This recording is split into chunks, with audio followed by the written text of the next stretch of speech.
Welcome back to another edition. Obviously, last week I ran out of time and I didn't get to what to expect from financial therapy. So that's what we're going to talk about in this particular episode.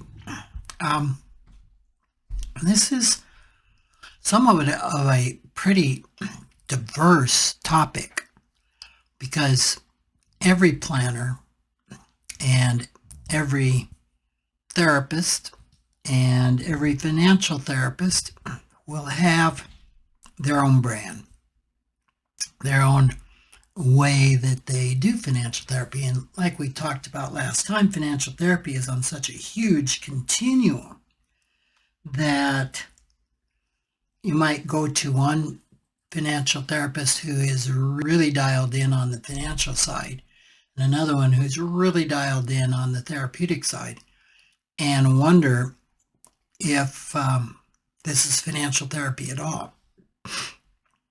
So I think you can anticipate some basic things that will happen in a financial therapy session. And something unique is that a lot of financial therapists haven't necessarily been to another financial therapist. Hopefully, a lot of them have done their own work on their money issues, but that may or may not have been in conjunction with a financial therapist, very possibly with a therapist, and very possibly with a financial planner. So I find that a little bit unique, but on the other hand, not terribly so, because financial therapy is so young and so new. So let's start with the first thing that will probably happen, and that would be you reach out to a financial therapist. Some of them have intake forms that you could fill out. Others may not. Some will meet with you initially with no charge.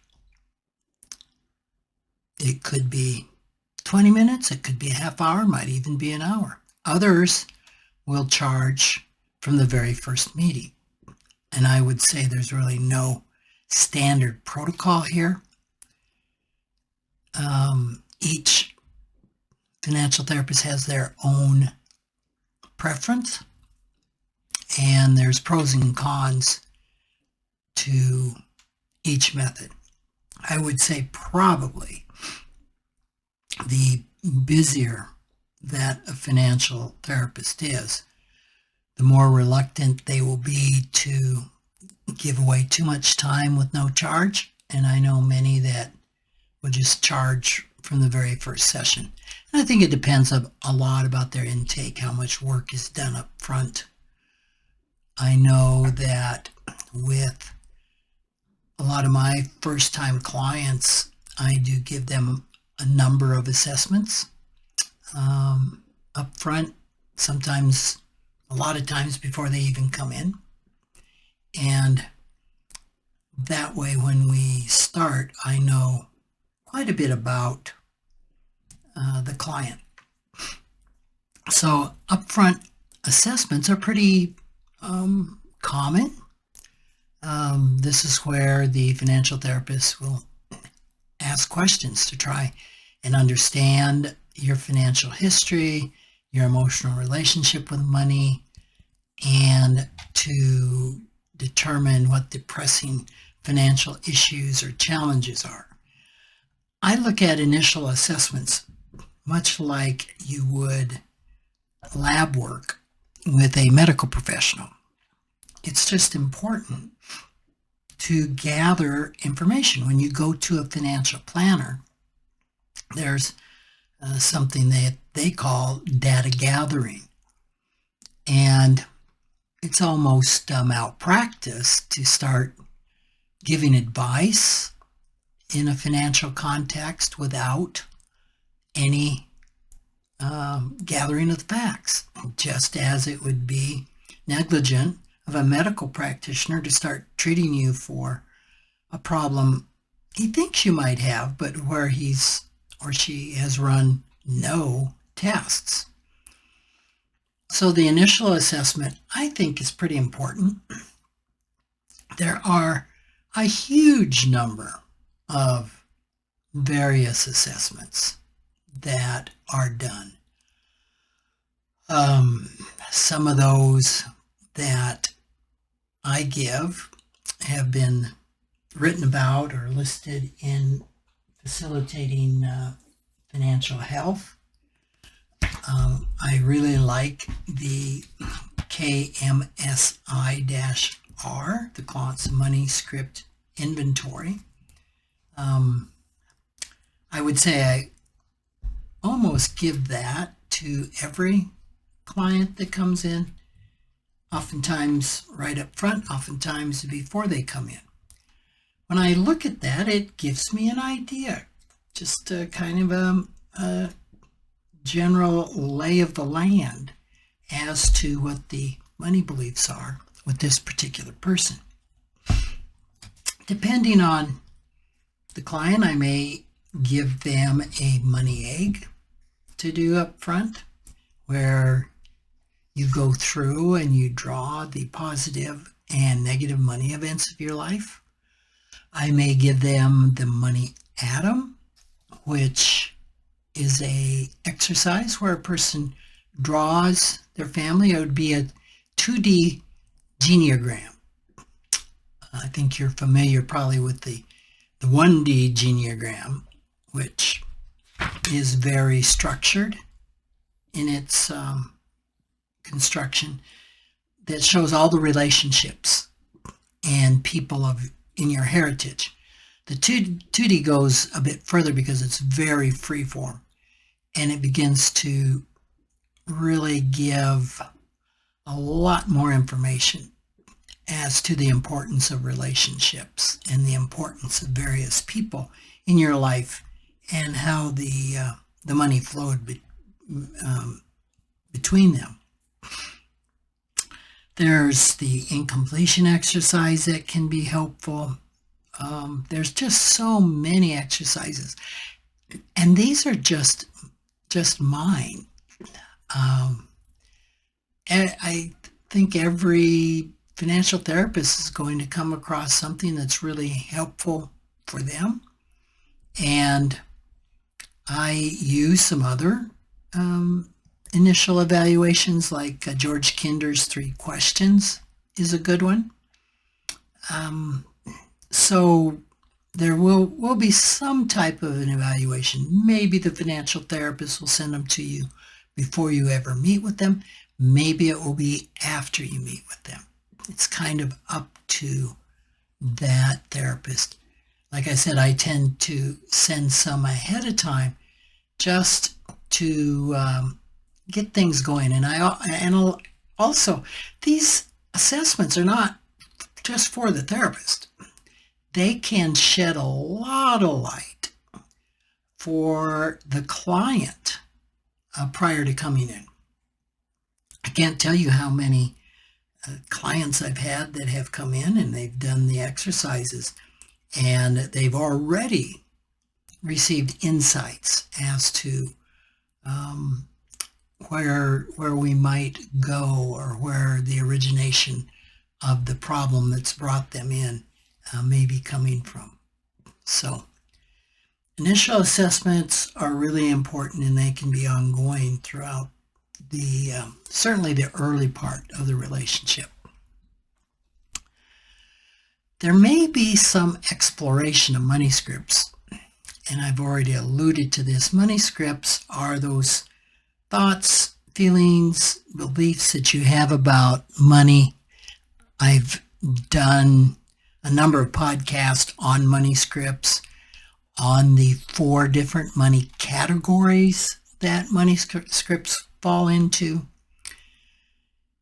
And it's pretty common in financial therapy to talk about your money scripts, your deep-seated beliefs about money. Typically, they formed in childhood and from past experiences, and they were adopted to keep us safe. The problem is that while they worked when we were kids, they often may stop working when circumstances change when we move into adulthood. That's why we called them scripts, just like a play. The script works real good in the right play, but it's pretty rigid, and if the play changes and the script doesn't, you can have a disaster. So that's a really nice start, and you can do your own money script work. You can probably Google the KMSI-R and find it online. If you need one, let me know, and I'll be happy to email you one.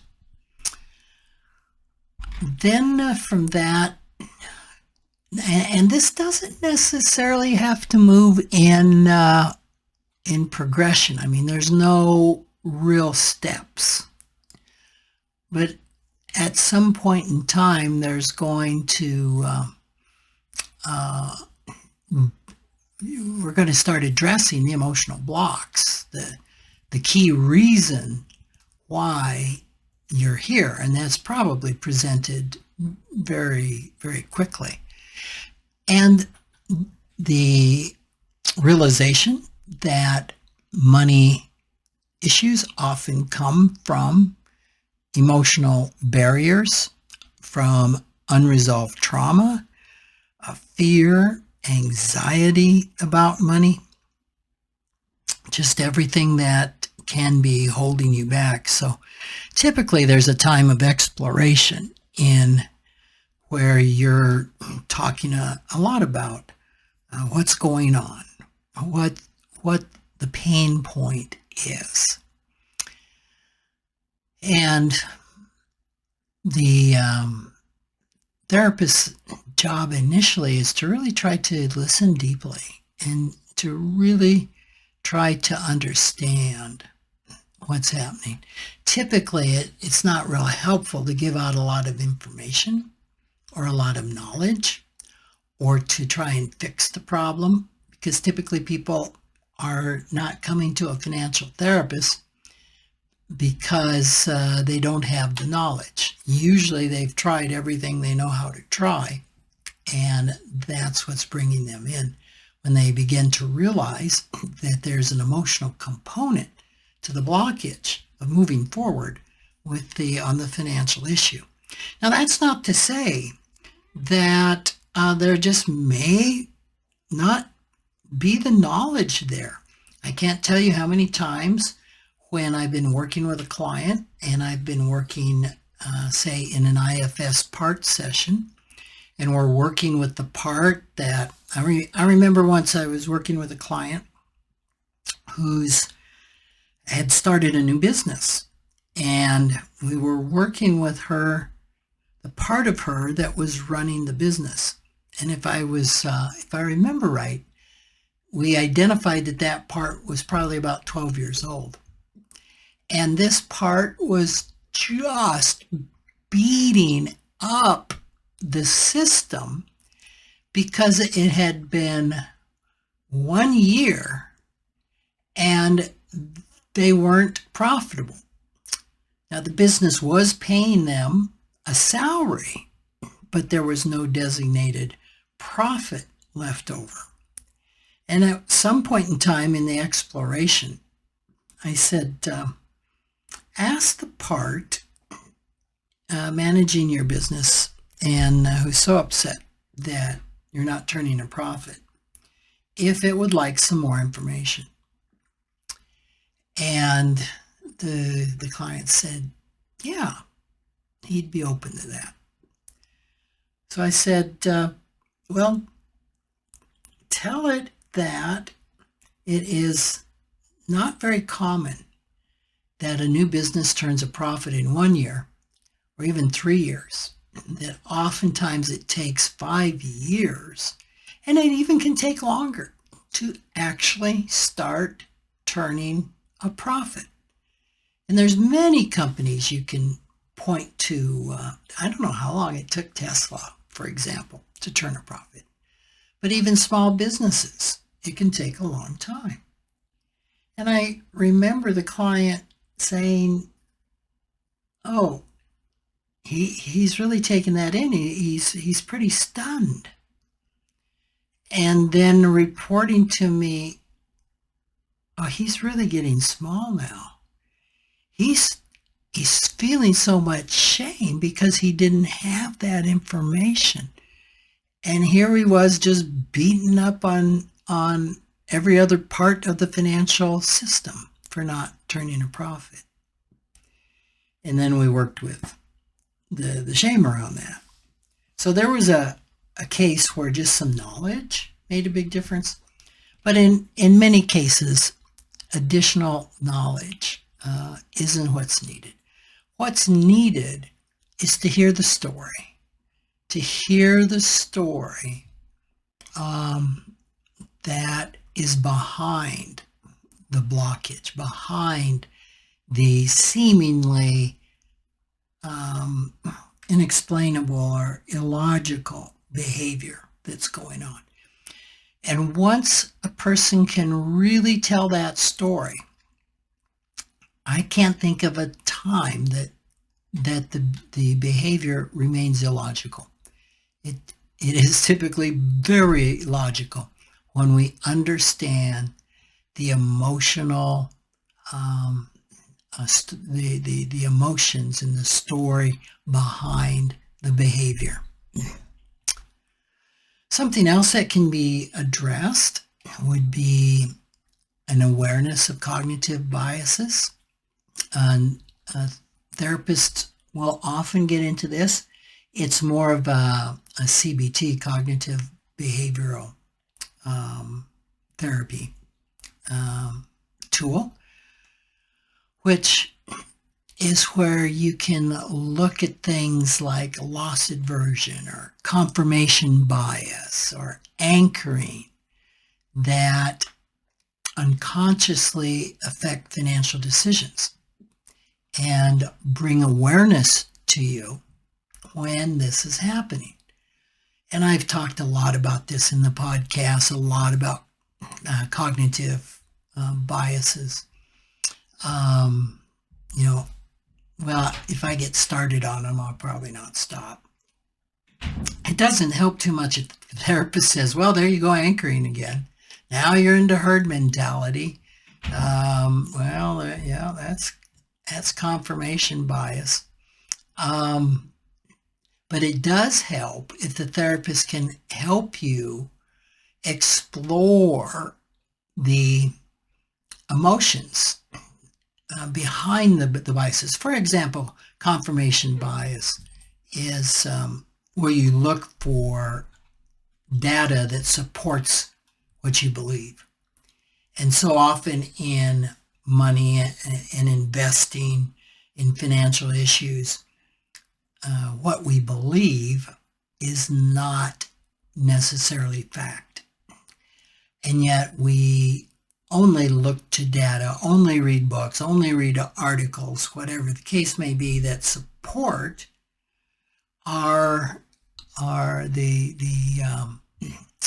the poor data that we have, or support the myth, so to speak. So a lot of times what needs to be explored isn't the fact that you're looking for data to confirm the error or the myth, but it's what's the fear? What's the fear behind it? What happens if you discover that belief was wrong? And what are the messages around that? For me as a type 1 in the Enneagram, the underlying basic fear is that I'm defective, I'm corrupt. And so for me to say, well, if I find out that I've been promoting something that's wrong, I've been believing something that's wrong, I'm really attached to being right, because if I'm wrong, that means I am a failure. Not that I made a mistake, I am a mistake.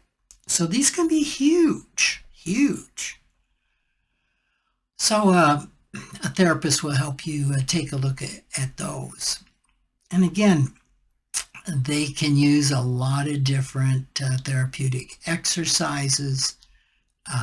They might have you journal, do some journaling on what's coming up for you when you consider various behaviors. That can be very useful. Mindfulness practices, meditation can be very, very helpful.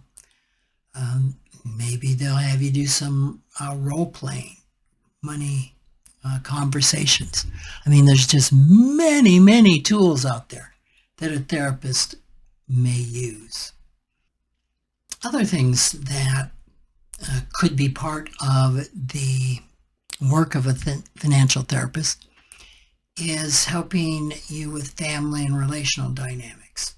Now, a lot of people come to financial therapy as individuals, but there's also a demand for couples, and financial issue with couples is one of the major disagreements in a coupleship. There's a lot of different studies out there. I've seen it listed that finances can be a number one cause of divorce or number two cause of divorce. Certainly financial issues rank among the top things that couples can disagree about, and that can bring a lot of disharmony into the relationship. I worked with a couple once who told me, we get along fine. Everything in our coupleship is great except money, and it's our number one pain point.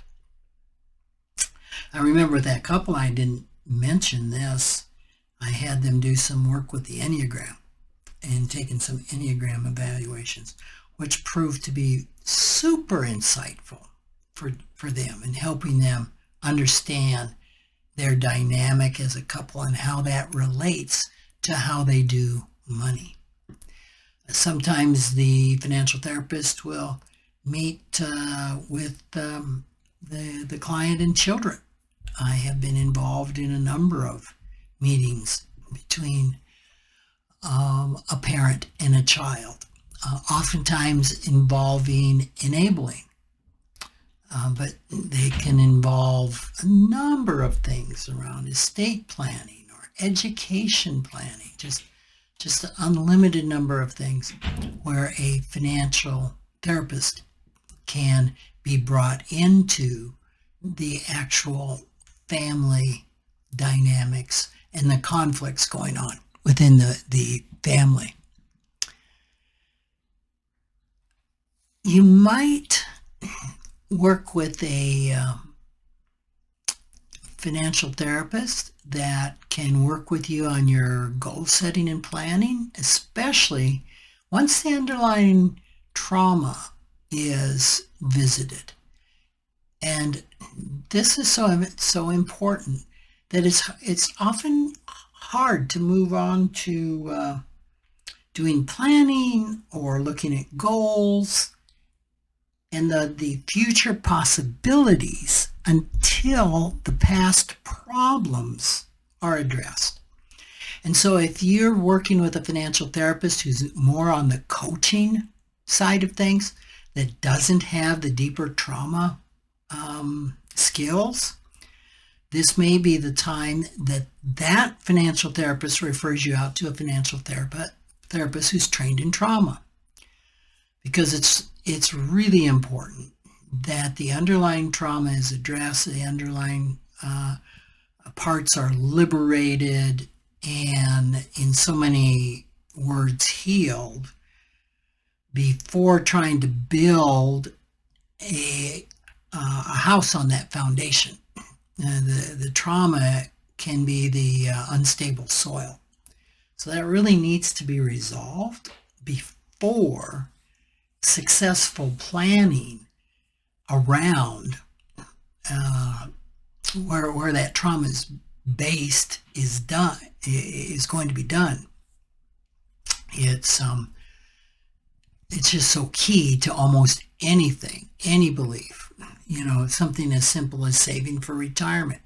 Well, it's hard to plan to save for retirement when the underlying trauma is there, and there was the trauma in childhood of all your money disappearing when your parents declared bankruptcy. Except you didn't know what bankruptcy is. You just knew that all of the money you had in a little savings account was gone, and that maybe this happened a couple times over your life, and you learned, don't save money. You better spend it all, because if you save it, it won't be there for you to enjoy. I mean, stuff like that as we look back at as adults seems makes sense and seems so simple, can take years for it to come to the surface that that's what's been behind our spending and the fact that we can't save. So resolving the trauma is so important before we try to do the goal setting and the planning that sits on top of that, that's necessary. So you can then get to doing more financial coaching. You could start doing some financial planning. Most financial therapists that I know are not, they can come from the financial planning world, but they aren't going to do a financial plan for you. So this would be the time that your financial therapist could actually work conjointly or in tandem or in partnership with a planner. And maybe that financial therapist will help you find a planner. Maybe you have a planner that they can begin working with. But this is a wonderful partnership when you can bring in your financial therapist to work with your planner. That's something, I started doing that back in 2007, 2008 with clients, where I would work together with them with a therapist. And then that has been flipped, where I have been in the therapist position working with a client's financial planner, or working with them, since I have a financial planning firm, working with their planner in our financial planning firm. So think about this, that can be a powerful marriage of professionals when your financial therapist and your financial planner are working together.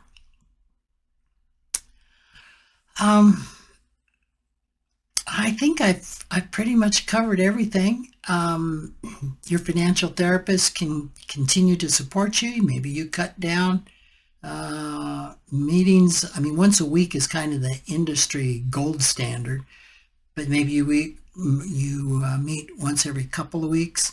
You could cut that down to once a month or once a quarter, just to do maintenance and to keep on track with the inevitable things that will come up to challenge your financial sanity, so to speak. So I hope this has been helpful to you, and maybe pulled back a little bit of the curtain about what to expect when you go to a financial therapist. So thanks again for listening. If you have any questions, please email me at rick@rickkahler.com. You can go to advancedwellbeing.com. That's advanced-wellbeing.com, and learn more. So thank you, take care, and look forward to talking to you next week.